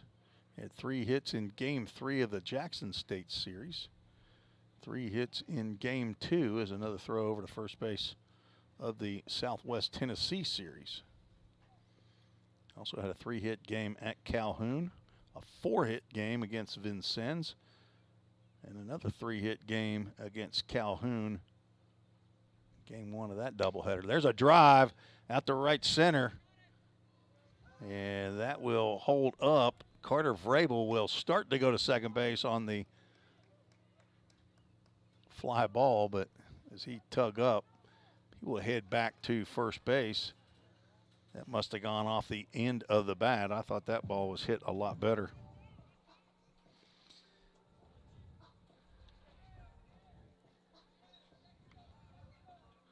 Landon Luderman flies out. Number 17, Caleb. for out number 2. Caleb Hawkins steps in. Sacrifice fly and an RBI in his last at-bat. Doubled in the 4th. Breaking pitch in the dirt. Jackson Cawthron is doing some dirty work back behind the plate. Young man from Siegel High School, the full count rhythm Ohio Valley League champion. Another ball in the dirt. 2 balls, no strikes. I like that look Caleb Hawkins is sporting right there with the pants up, seeing all socks down. Chris Judkins is pointing over to the on-deck circle. Scolds Matt Hall for being out by Jay Charlo, who's on deck. Ball's outside. Throw from Cawthron down to first base. Carter Vrabel back in time. Coming up on 2 hours for today's game 2. Game 1 took 2 hours and 14 minutes of actual play. That pitch in there for a called strike. Takes us to a full count. Ministries full count. A 36-minute rain delay in game 1 as the tarp was put onto the field. Maybe that's what the guys needed, was a little bit of work. That was after 3 innings of play. 3-2 pitch is swung on and fouled straight back. We're now 4 of 7 on the full count. First pitch, foul ball.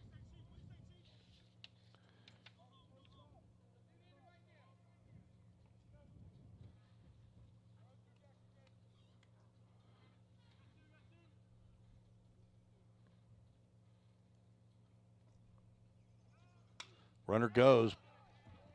Pitch is popped up down to the right side, and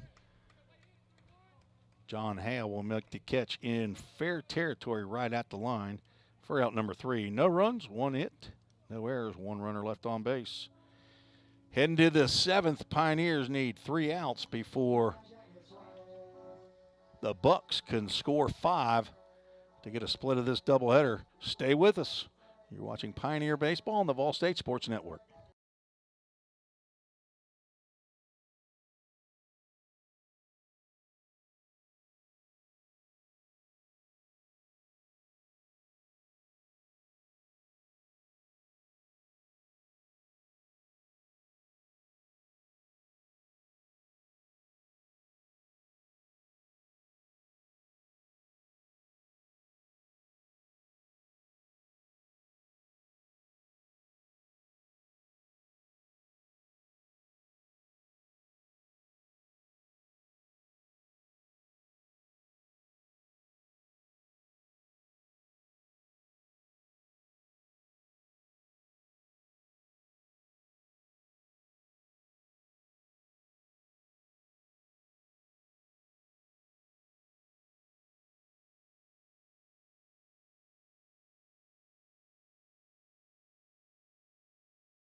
It is time for a win here, Pioneers fans.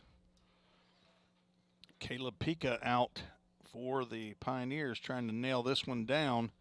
He is in line for his 2nd collegiate win. And he will face Jackson Cawthron, Tate Van Hooser, and Tucker Allen here in the top of the 7th inning. The Pioneers leading 8-3. Jackson Cawthron aggressive here in the top of the 7th. Swings and fouls that one off to the left side. He's 0 for 2 here in game 2. 0 for 2 with a hit by pitch in game 1. Fastball sails high.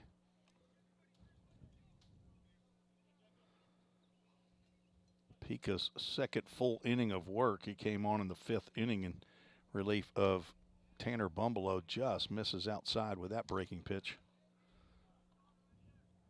He is on a back-to-back-to-back strikeout streak.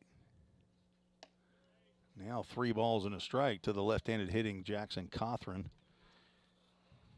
With Tate Van Hooser on deck, he's been a thorn in the side of Pioneers today, as he's been on base every time he's come to the plate. That one fouled straight back, just at the top of the netting behind home plate. Bring us to a full count Ministries, a full count. You want to look it up? We're going to go with 2 Corinthians 5:21, a great verse that full count just missed down low. That was the verse for the camp, for the full count rhythm kids baseball camp that we had this past June, 4-day camp. If you have a youngster in the area, sign them up for the full count rhythm baseball camp. Go to Full Count Ministries, go to the Full Count Rhythm page and probably find out more about that kids camp. Swinging a foul straight back as Van Hooser swings at the first pitch. It is the first walk given up by Caleb Pika. Van Hooser hit his 5th home run of the year, 2-run shot in the 5th inning. After Gabe Seibert led off the inning with a double.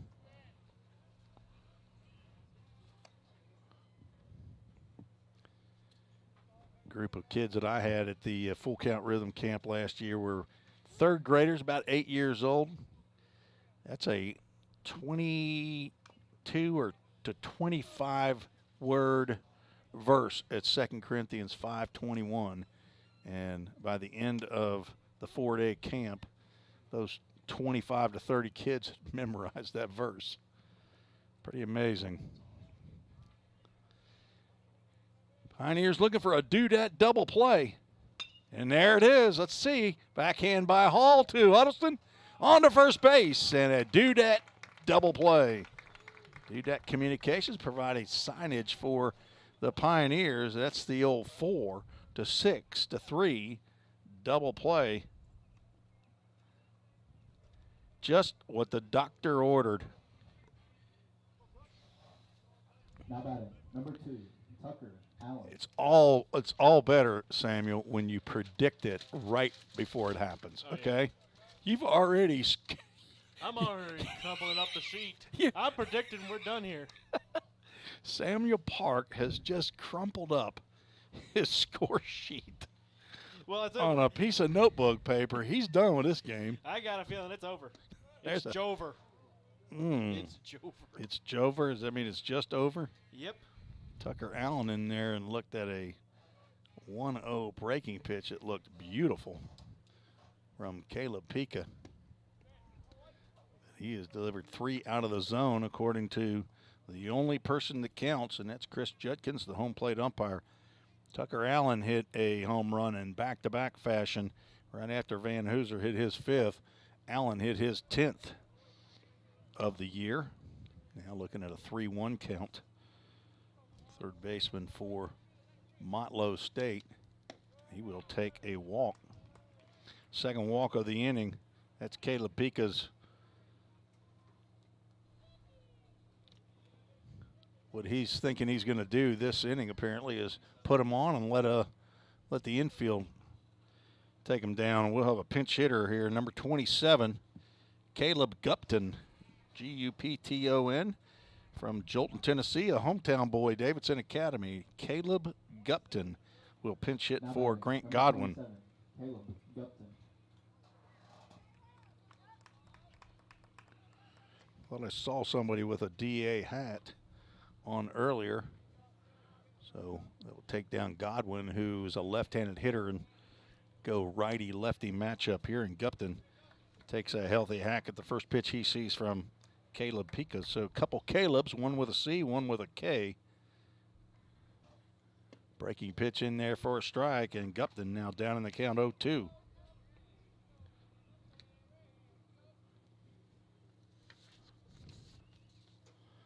Caleb Gupton playing in game number 28 comes in with a .215 batting average. 0-2 pitch, misses inside.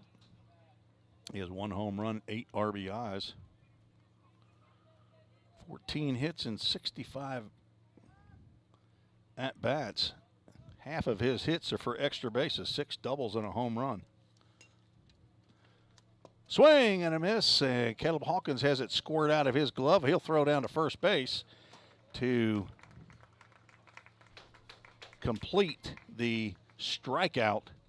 And the Pioneers take game 2 of the doubleheader, 8-3. And I think that guarantees them a 6th place finish in the TCCAA. We'll take a short break and come right back with our Right Rug Flooring Player of the Game and our Full Count Ministries Verse of the Game. You've been listening and watching Pioneer Baseball on the Vol State Sports Network.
Tim Reese and Samuel Park back where the Pioneers have taken game 2, 8-3 over the Motlow State Bucks, and they have moved to 14-12 in conference play.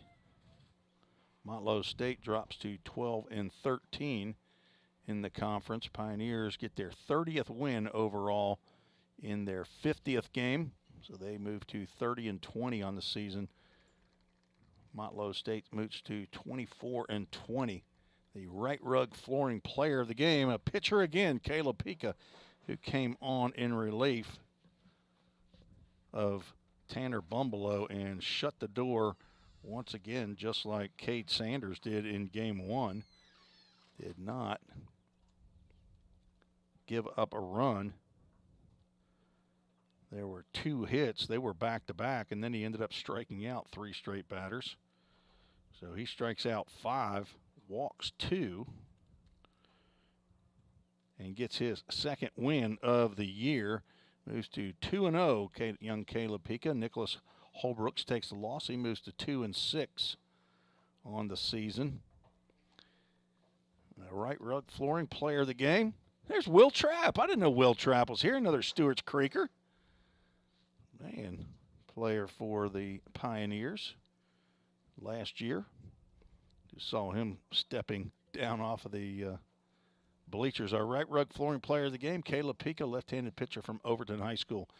And our Full Count Ministries Verse of the Day. We didn't have one for the game early, so we have the one for the day is 2 Corinthians 5:21. God made him who had no sin to be sin for us, so that in him we might become the righteousness of God. Folks, that's a great verse to memorize, and if 8-year-olds can do it, all you all listening out there today can do it as well. The McDaniels from Grove City outside our window here. You coming back tomorrow? All right, they'll be back for sophomore recognition. It's good to see them here for the doubleheader today. We'll try not to let it rain on you tomorrow, okay? That'd be yeah.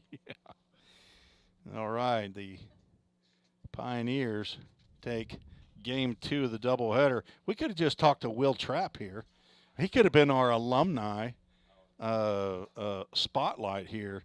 But I'll check in with Will Trapp here after the game. You got on the air last year, didn't you, Will? Left-handed pitcher from Stewart's Creek. So had I known, Will, I'd have had you up here during the game. But now everybody's dropped off. Nobody's listening. So we can't have you. You need to come back tomorrow, and we'll have to put you on in the 9-inning game. So the Pioneer, hang tight here. Hang tight. 2 hours and 3 minutes this game took to slow down right there in the 5th inning when 9 runs of the 11 were scored. But the Pioneers take game 2 of the doubleheader 8-3 for Athletic Director Bobby Hudson and head coach Jim McGuire, along with Samuel Park, who's been with me today, will not be back tomorrow. This is Tim Reese saying so long. God bless you all. We'll talk to you tomorrow early for Sophomore Recognition Day. Good night, everybody.